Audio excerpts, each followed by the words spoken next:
The musty air of the Whitmore Museum carries whispers of forgotten civilizations, each breath heavy with the weight of centuries-old secrets that should have remained buried. Dr. Elena Vasquez first noticed the pattern 3 weeks after the Mesopotamian collection opened to the public. Security footage showed the same bizarre behavior repeating daily. Visitors would approach display case 7, read the placard describing the clay figurine within, then suddenly freeze. Their expressions would shift from casual interest to something resembling hunger. Within hours, they would return with offerings. The artifact itself appeared unremarkable, a crude clay figure no taller than a child's hand, depicting a robed entity with hollow eye sockets and an unnaturally wide mouth.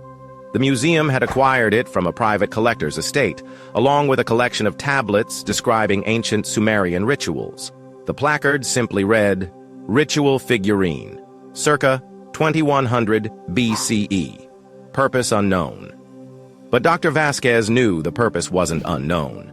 She had translated those tablets. She knew what the figurine represented, and she knew she should have never allowed it to be displayed.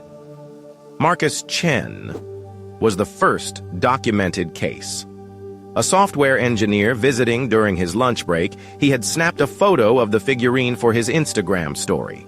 The image came out strangely distorted, the clay face seeming to shift in the frame.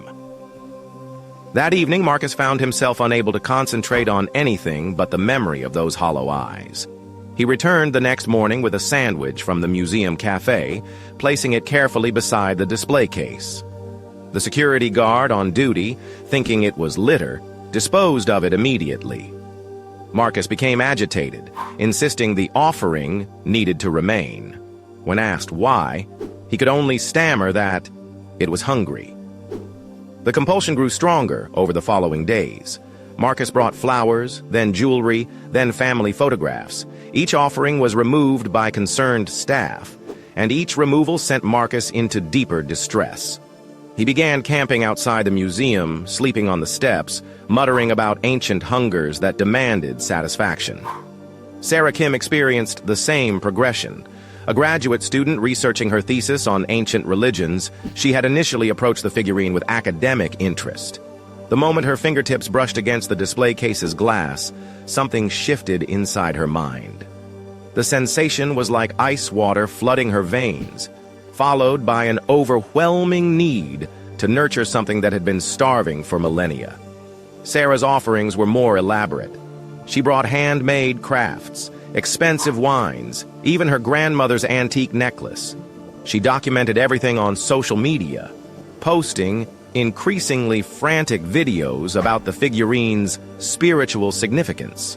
Her followers initially found her content intriguing, but as her posts became more erratic, concern grew. "You don't understand," Sarah whispered to her phone camera in one late-night video, her eyes rimmed with exhaustion. "It's been waiting so long, so very long, and it's almost ready." Dr. Vasquez watched the security footage obsessively, documenting each new victim. The pattern was always identical. Touch the case, experience the compulsion, begin leaving offerings.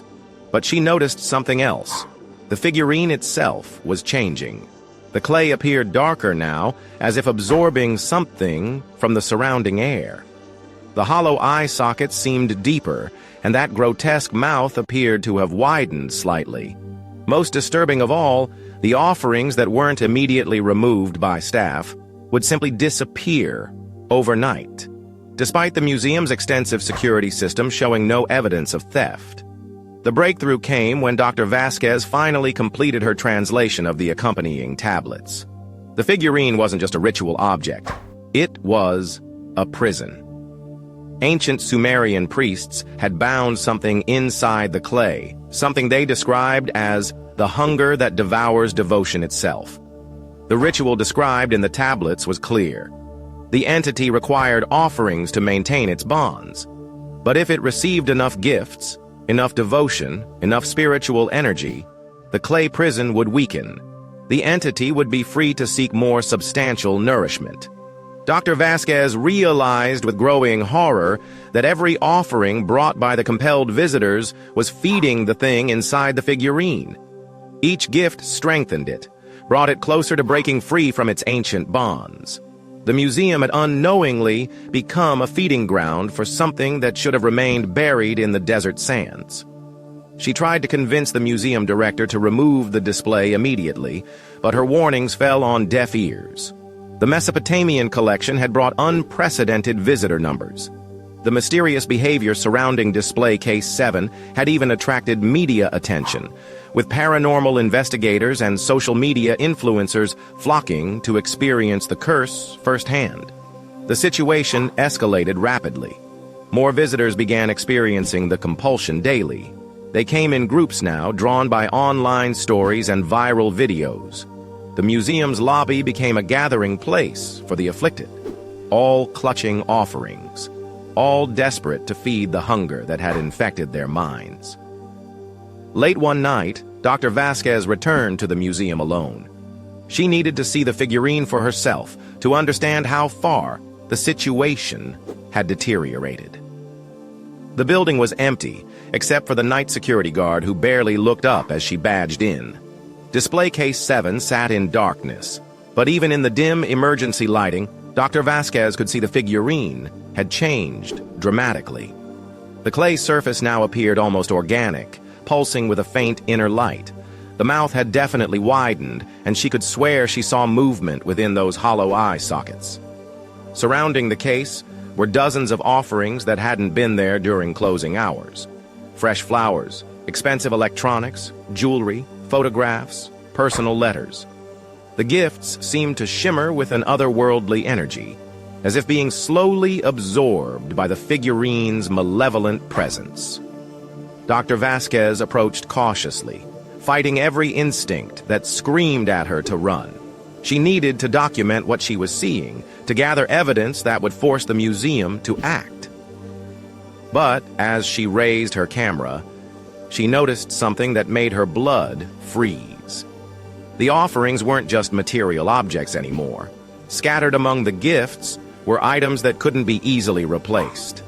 Wedding rings that clearly hadn't been removed willingly. Family photographs with faces scratched out. Most disturbing of all, locks of hair tied with ribbons, some still showing traces of blood where they had been cut too close to the scalp.